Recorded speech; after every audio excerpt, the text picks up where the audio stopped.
Bermulalah fasa bersenjata. Dan yang bersenjata ni siapa? Sebenarnya yang pasukan pemberontak Thawar atau revolutionary yang awal ni, mereka adalah askar Syria sendiri yang tak mahu ikut arahan untuk menembak rakyat sendiri, dan mereka orang kata berpaling tadah daripada kerajaan lah.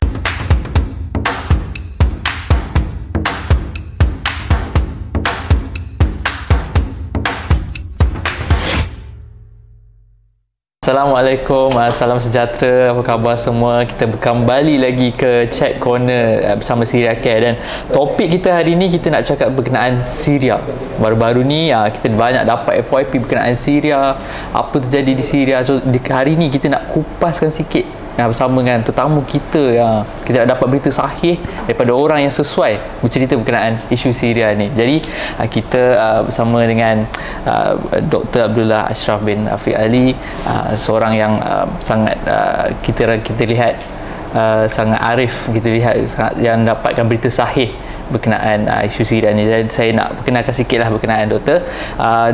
Abdullah Ashraf bin Rafiq Ali. Beliau berpendidikan di Jordan University Science of Technology, kemudian beliau melanjutkan dalam master degree dalam bidang ophthalmology di Universiti Malaya juga, dan sekarang ni doktor sekarang berkhidmat sebagai pakar mata dan juga pensyarah di Hospital Sultan Abdullah UiTM Puncak Alam. Dan dari bidang kemanusiaan pula, doktor dah pernah menyertai misi kemanusiaan ke Syria pada tahun 2013 bersama Malaysia Lifeline for Syria, dan juga doktor terlibat dalam misi bantuan kemanusiaan di Syria dan juga di Malaysia, dan serta doktor sentiasa mengikut rapat berkenaan isu Syria ini dari tahun 2011 lagi. Dan sebab itulah kita ada doktor hari ini untuk ceritakan sikit berkenaan isu Syria ini. Bulan lebih ni lah kan, daripada bulan November hingga ke Disember ni, kita orang Malaysia sentiasa akan dapat juga FYP berkenaan FYP tu kalau daripada social media kita lah, berkenaan isu Syria ni mesti akan dapat juga pasal pembebasan ke, pasal isu kemanusiaan di sana, isu pasal siapa Bashar al-Assad ni, mesti akan dapat juga. Tapi rakyat Malaysia dapat je sikit-sikit, dia tak dapat the full story of apa terjadi kat Syria ni. Jadi doktor, kita nak tahu cerita full lah berkenaan isu Syria ni. Jadi boleh tak doktor cerita sedikit apa yang terjadi baru-baru ni di Syria pada November lalu, backstory dia macam mana, apa yang terjadi, adakah isu ni memang masa November saja atau dia ada cerita lain yang dah panjang? Doktor cerita tak? Okey, terima kasih banyak Fazli. Ya, betul. Terima kasih Fazli atas soalan. Jadi betul, bila kita bercakap pasal Syria ni, mungkin baru-baru ni lah dia punya nama Syria ataupun cerita Syria tu kembali kepada kita punya FYP dan feed dan sebagainya lah. Tapi sebenarnya macam Fazli tahu dan orang yang lain-lain di sini semua tahu, sebenarnya cerita dah lama kan. Dia bermula, episod yang terbaru ni bermula pada 2011 lah. Tapi sebenarnya revolusi yang 2011 ni, dia bukan hanya menjatuhkan Bashar al-Assad, tetapi dia menjatuhkan satu sistem yang telah bertapak lebih lama. Seperti yang kita tahu, Bashar ni sebelumnya adalah bapa dia, betul, Hafiz al-Assad. Okey, dan mereka pemerintahan secara diktator lah. Okey. Jadi nak pendekkan cerita yang panjang. Boleh cerita panjang. Boleh cerita panjang. Ini cerita sebenarnya kita nak bagi cerita panjang tu bagi orang faham tu.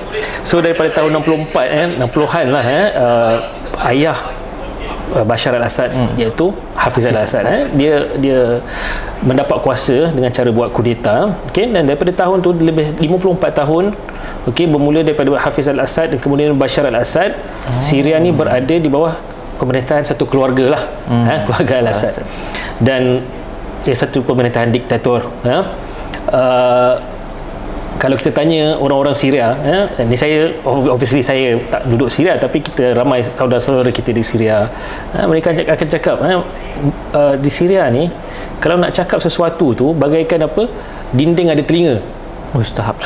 Maksudnya jangan cakap kan, jangan cakap, takut untuk cakap benda yang salah kan, sebab dia tak tahu siapa yang boleh jadi spy, mukhabarat, siapa yang informer kan, sampai macam tu sekali dia punya orang kata police state dia lah. Dan saya pun pernah lah ke Syria masa saya berada di Jordan dulu semua. Memang bila kita nak masuk Syria, adalah nanti sini-sini nasihat, okey jangan cakap tu, jangan cakap ni, okey, so memang tak bebas lah dari segi tu, dan tak dicampur lagi dengan orang kata tangkapan-tangkapan politik dan sebagainya lah. Okey. Jadi 2011 ni banyak faktor lah yang menyebabkan rakyat Syria akhirnya bangkit, ya. Memang kita tengok 2011 ni kebangkitan rakyat Syria ni kita boleh lihat sebagai sebahagian daripada gelombang Arab Spring kalau kita ingat, yang bermula di Tunisia, dan Libya dan Mesir, dan akhirnya sampai ke Syria lah. Okey, kita tak mau cerita yang lain-lain, tapi Syria ni dia sebahagian daripada tu. Ialah bila rakyat ni dia dah ada ketidakpuashatian yang terpendam selama berpuluh tahun kan, bila dia tengok keadaan sekeliling macam tu, itu adalah keadaan yang orang kata sesuai lah untuk kemarahan tu untuk diluahkan, ya. Keadaan ekonomi, ya, ada yang minta reform, okey, dan sebagainya lah, okey.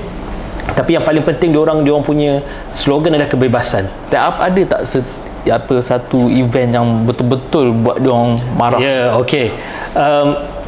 2011 mula mereka keluar secara aman lah, demonstrasi aman semua.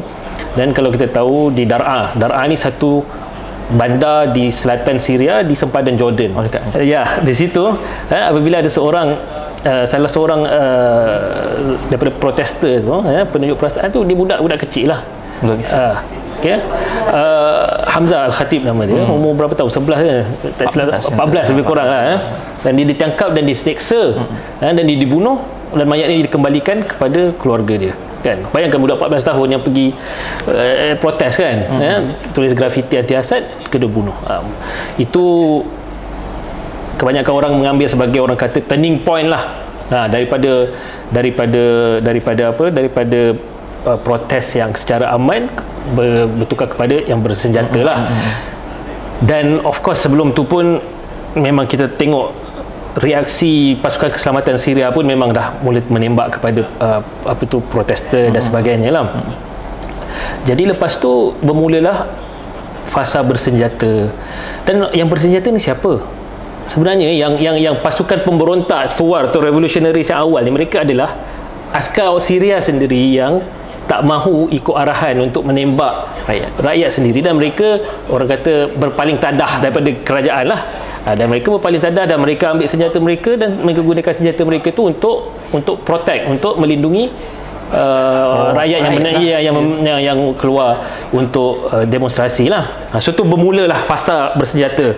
So lama-lama makin ramai yang pergi ke pihak revolutionary, ke pihak dalam bahasa Melayu pemberontak ni macam mungkin perkataan yang ada konotasi negatif sikit lah, tapi dia memberontak against Assad lah, okey. Jadi itu yang kita menamakan mula FSA, Free Syrian Army lah. So daripada 2011, 2012, 13, dan pemberontakan ni dia merebak ke seluruh Syria lah, daripada utara, daripada Aleppo sampailah ke selatan, sampailah ke Dar'a. So dia bukan, kalau kita tengok map, kalau biasa kita tengok map dalam konflik Syria kan, warna hijau tu pemberontak, warna merah tu kerajaan lah. So kalau kita ikut map tahun awal-awal tu, dia punya disebabkan pemberontakan ni muncul daripada rakyat tu sendiri. So map merah tu akan penuh dengan titik-titik hijau. Maksudnya dia bukan macam tentera daripada luar menyerang dan tanah dia bersambung, tak. Ini sebab rakyat sendiri. So kampung mana, bandar mana yang memberontak, itulah dia kawasan. Jadi dia berselerak lah. Di Damascus ni pada awal lah. Okey, pada awal. Lepas tu of course actually dalam 2013-2014 para pemberontak ni hampir dah nak sampai ke Damascus. Tapi time tu Iran mula masuk lah, ya. Bashar al-Assad minta bantuan Iran mula masuk. Iran berjaya mengurangkan sikitlah tekanan terhadap Bashar. Okey. So kejayaan pasukan pemberontak ni kurang sikitlah. Hezbollah masuk.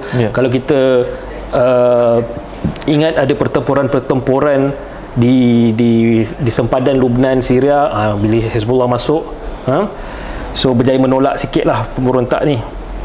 Lepas tu 2015 tentera udara Russia pula masuk. Itu memang orang kata game changer lah. Betul. Game changer. Tapi lupa nak cerita. Okey, daripada 2011 ke 2015 ni, okey, kita ada satu faksi FSA lah katakan. Tapi ada juga faksi-faksi lain.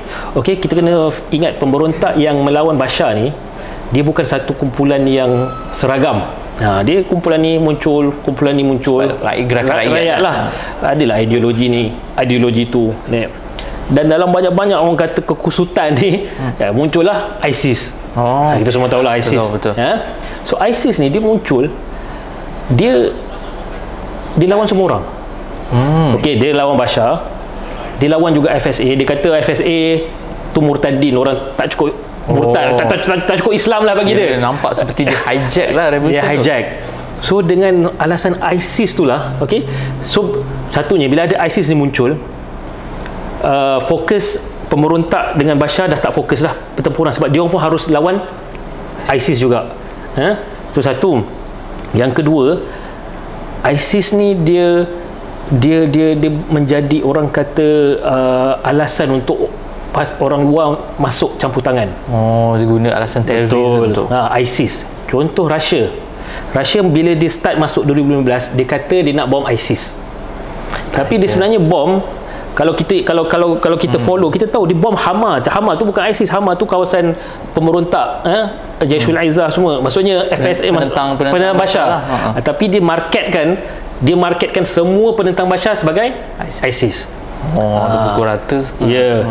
Satu lagi, bila dia kata semua penentang Bashar ni ISIS, orang luar pun bila nak menyumbang ke apa semua macam Syria ni aku ni menyumbang kepada ISIS ke? Sebab media luar tu portray pejuang rakyat tu sebagai ISIS juga. Betul. Kan? So ISIS ni dia jadi orang kata boogeyman yang convenient lah maksudnya. Nak buat apa? Semua ISIS. Jadi gitulah. Jadi bila 2016, 2017, 2018 dengan kuasa udara Russia semua, pelan-pelan pemberontak ni lemah lah. Hilang kawasan satu demi satu.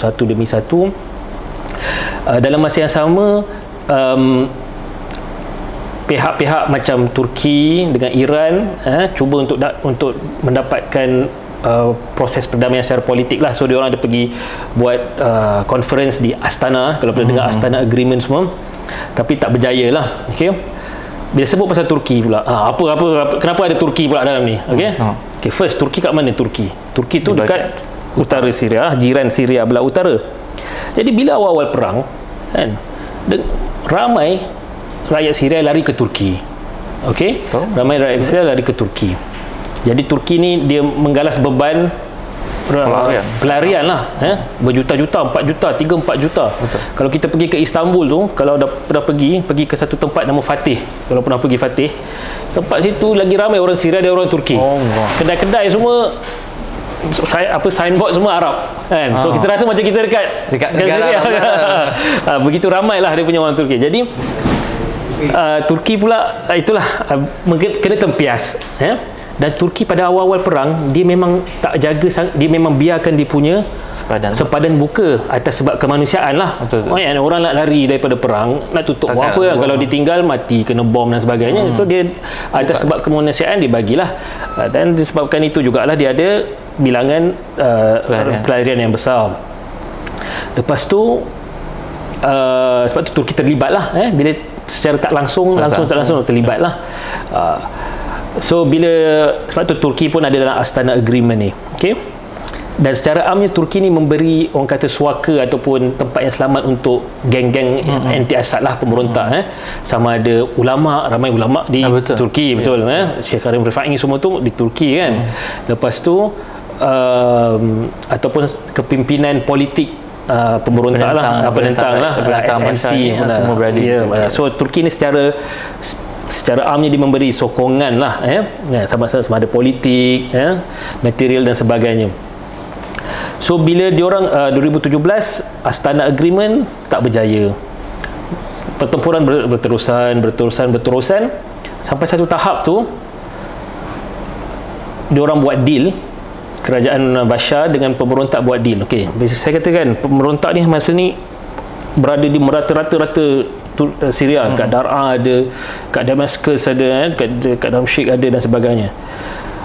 Tentera Bashar ni pun dia sebenarnya tak boleh lah, dia tak mampu nak hapuskan secara ketenteraan semua. Jadi dia orang buat deal. Pemberontak yang masih ada, okey, letak senjata, okey, kita tak tangkap, pergi hantar utara.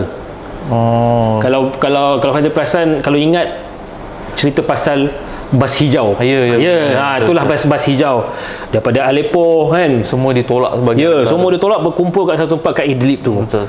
So daripada selatan Dar'a, daripada Damascus, daripada Aleppo, Hama, Hom semua tolak ke Idlib berkumpul. So map tu pun jadilah merah, tempat yang lain-lain tu semua jadilah orang kata satu warna lah, kecuali kat Idlib dan sebagainya lah.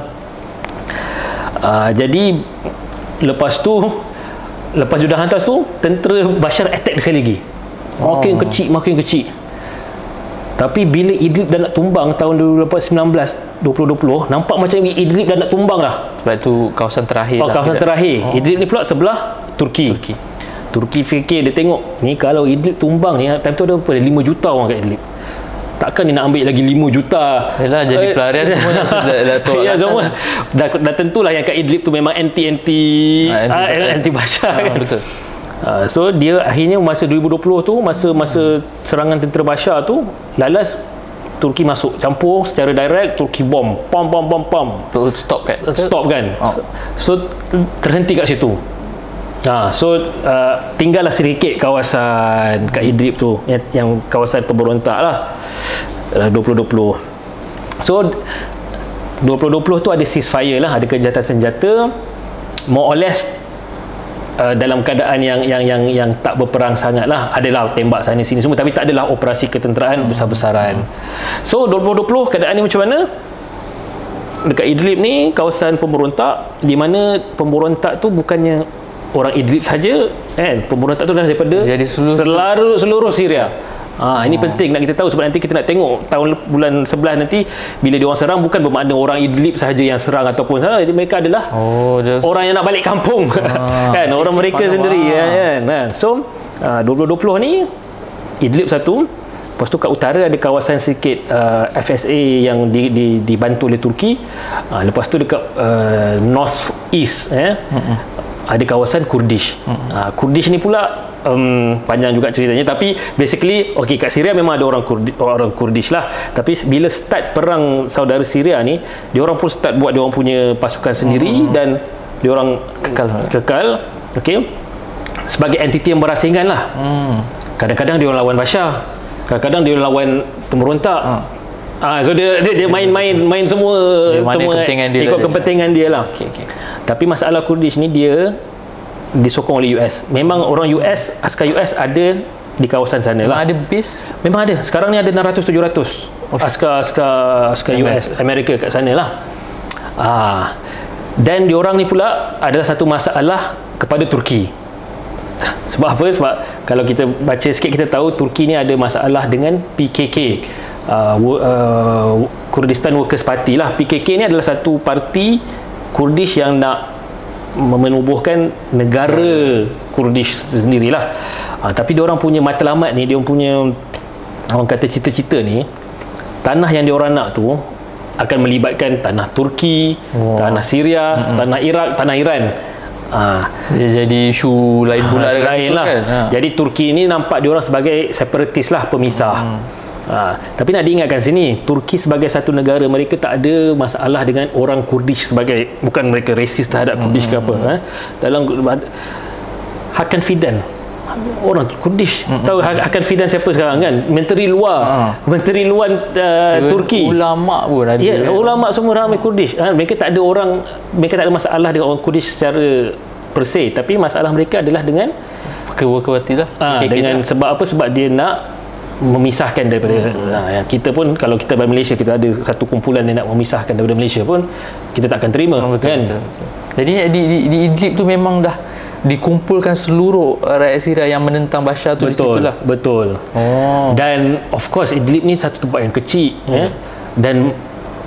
bukan semua orang pergi sana, ada rumah dan sebagainya. Kalau saya rasa pasukan Syria kan pasti tahu kan, dah pergi ke Idlib dan sebagainya. Tengok keadaan sana, banyak di khemah dan khemah pelarian dan sebagainya lah. Dan walaupun kita kata ada gencatan senjata, tapi masih pengeboman semua masih berlaku. Okey, sekarang 2020 lah. 2020 status quo dia pemberontak di Idlib sikit, dan di Afrin dan di Jarablus di utara sana. Lepas tu Kurdistan di sini, dan the rest apa tu adalah rejim Bashar lah. So daripada 2020 sampailah tahun 2024 ni, secara amnya pertempuran orang kata low intensity lah, maksudnya tak adalah serangan besar-besaran. Tapi dalam masa 4 tahun ni, di Idlib ni, macam kita kata tadi mula-mula kan, kumpulan pemberontak ni ramai. Ada yang paling famous sekarang ni HTS lah, Hayat Tahrir Syam kan, Jolani bos dia. Tapi ada banyak lagi kalau kita ikut daripada awal, kumpulan macam Ahrar Syam, Jaisul Islam, Jaisul Aizah dan sebagainya lah. So somehow Jolani ni dalam 4 tahun ni, kalau kita baca analisis semua, Jolani ni kita panggil dia Ahmad Syara lah sekarang. Ahmad Syara ni adalah ketua ataupun komander Syria sekarang lah. So dia gunakan masa ni untuk membina institusi. So dia buat satu kerajaan, hukumat yang qadiyah, Salvation Government di Idlib. So dia cuba bagi khidmat yang terbaik untuk masyarakat semua, dan dia ada buat college ketenteraan, dan dia cuba satukan semua kumpulan. Dalam 4 tahun ni, dan dia bagi latihan dan sebagainya lah. So 4 tahun ni kita mungkin kurang dengar pasal Syria kan, dengan COVID-nya apa semua, semua berlaku. Kita pun dah tak dengar apa-apa, dah tak ada pertempuran besar-besaran. Tapi sebenarnya pengeboman masih berlaku. Kan, kalau kita baca masih lagi camp-camp ada yang highlight tu tak ada. Even semenjak 7 Oktober kan, kita fokus banyak ke Gaza, tapi sebenarnya masih dibom juga. In fact, kalau kita follow Twitter ke apa, X ke apa ke, ada beberapa post yang menggunakan gambar mangsa pengeboman di Idlib, dia claim sebagai Gaza. So maksudnya nak ceritakan teruknya pengeboman tu sampai orang boleh ingat itu Gaza. Walhal di tempat yang lain lah, di Idlib lah. Jadi 4 tahun macam ni. Jadi of course Ahmad Syara, HTS dan pemberontak ni semua, mereka ada plan lah. So kalau kita ikut episod terbaru, episod terakhir ni lah, 27 November kalau kita ingat, 27 November pasukan pemberontak ni melakukan serangan keluar daripada Idlib. Dan orang yang kalau tak tahu apa-apa akan cakap, kenapa tiba-tiba menyerang, tiba-tiba dia orang serang dan sebagainya lah. Tapi kalau kita dengar dia punya background, mereka ni orang Syria juga, sama, dia bukannya serang daripada mana-mana, mereka orang Syria juga kan. Dan kalau kita dengar, kalau kita tengok nama operasi ni kan, Rad'ul Udwan kan, apa maksud dia? Deterrence of aggression, maksudnya untuk mencegah keganasan ataupun permusuhan, mencegah kan. So sebab apa? Sebab dia orang fikir operasi ni sebenarnya, kalau ni saya sampaikan apa yang kita dengar daripada penganalisis Arab semua dan beberapa jurnalis Arab yang dapat interview Ahmad Syara jugalah. Operasi ni sebenarnya dia orang tak adalah aim nak sampai Damsyik. Dia mula-mula Radul Udwan, nama dia tu adalah melambangkan bahawa sebenarnya matlamat operasi ni pada asalnya hanya nak mengurangkan pengeboman ataupun berdelan artileri dari ke kawasan Idlib lah. So dia orang punya aim sebenarnya nak meluaskan sikit, nak menolak sikit askar-askar tu belakang sikit supaya tak sampailah Idlib dia punya tu. Tapi subhanallah, kita tengok apa yang dah terjadi kan. Daripada mula-mula sikit, tiba-tiba sampai dalam 3 hari dapat Halab, Aleppo kan. Semua orang terkejut kan. Tak ada orang. Kalau ingat kan, tahun 2016 masa perang berkecamuk ke Halab tu, berapa tahun dia orang rejim untuk dapatkan bulan-bulan pertempuran hancur Halab tu kan. Tapi yang dia orang ni dalam 3 hari tak ada kemusnahan kan. Pertumpahan darah yang tu. Bukan nak kata rejim tak beri tentangan. Rejim beri tentangan dan ramai syuhada, ramai pemberontak yang gugur juga. Tapi somehow mereka berjaya lah mendapat halap dalam 3 hari. Lepas tu tuk tengok dah seterusnya. Hama. Hama ni kalau kita ikut dalam 13 tahun pertempuran, pasukan pemberontak dah boleh katakan 13 kali ikut cuba nak serang. Dalam semenjak tahun 2012, 13, 13 ada juga kali. Operasi ada, tapi semuanya tak berjaya lah. So kalau kita tengok masa serangan tu, day by day tu, orang banyak komen, ini kali ke-14 ni mesti sama juga ni macam kali ke-13. Tak ada, mungkin sekejap je kata. Tom. Tapi bila kita tengok taktik dia kali ni, sebab kali ni kan para pemberontak ni dia orang berada dalam satu kesatuan. Kan Amaliyah ni kan sikit-sikit tak koordinate. Betul kan, dia orang kalau perasan dia orang namakan ni Idara Amaliyah Askariyah. Okey, apa tu macam management of military operations lah. Okey, so mereka ada coordinated lah. Sekarang ni mereka berfungsi sebagai satu tentera, bukan hanya sebagai kumpulan lah. So Hama pun lepas 2-3 hari tumbang. Kalau ini tengok, kalau kita tengok di punya map tu, dia orang bukan attack direct, dia ada buat encirclement semualah. So memang ada taktik, memang ada taktik lah. Tapi tu orang fikir, ini lain daripada biasa ni. Kan tak. Lepas tu terus ke Homs pula. Kan 2-3 hari lepas tu sampai dapat Homs. Bila dia orang dapat Homs ni, dalam masa yang sama daripada selatan, daripada Dar'a, bangkit pula kumpulan pemberontak yang sebelum ni diorang buat orang kata buat gencatan senjata dengan Rusia dengan tu. Tapi bila dia orang tengok, dia pun bangkit dan dia orang pun push daripada selatan. So sekarang Damascus kat tengah-tengah, utara HTS, bawah ni pemberontak selatan, dan pada masa yang sama last dia orang dapat Damsyik. So pada 8 hari bulan Disember, berapa 11 hari selepas operation start, Damsyik jatuh, Bashar lari. So jadi itulah jadi apa yang terjadi dalam 2-3 sebulan kebelakangan ni, cerita dia bukan 2-3 bulan ni lah, bukan sebulan ni lah, cerita dia tahun 2011 punya tekanan. Dan apa yang jatuh pada sebulan yang lepas ni bukannya pemerintahan Bashar saja, tetapi 54 tahun pemerintahan keluarga Assad yang kejam. Dan itu yang membuatkan rakyat Syria gembira lah. Rasa mereka dah bebas daripada cengkaman ni lah. Macam doktor cerita tadi, tadi Rusia dan Iran juga, Hezbollah juga menyokong pada awal revolusi itu. Jadi Iran, Hezbollah, Rusia tu tak ada ke atau macam betul. Bagus soalan ni. Macam orang akan tanyalah, mana dia orang? Betul. Sebab dia bukan main dah awal-awal tu kan. Betul. Jadi macam kita tahulah, dalam setahun kebelakangan ni isu yang besar yang berlaku kan, isu Gaza kan. Dan isu Gaza ni dia melempah ke Lebanon, ke Lebanon Hezbollah pun berperang dengan Israel semua. Jadi Iran pun sekali kan. Jadi penyokong kuat Bashar ni ada 3 lah. Iran, Hezbollah tu sekali dengan Iran lah. Dan Russia. Iran ni dia bukan setakat Hezbollah tolong, Iran pun ada bagi, kalau kita pernah baca di milisia dia milisia yang Iran hantar ke Syria ni kebanyakannya adalah orang Syiah daripada Pakistan, daripada Afghanistan, liwat Zainabiyun, Fatimiyun semualah. Saya tak suka nak main orang kata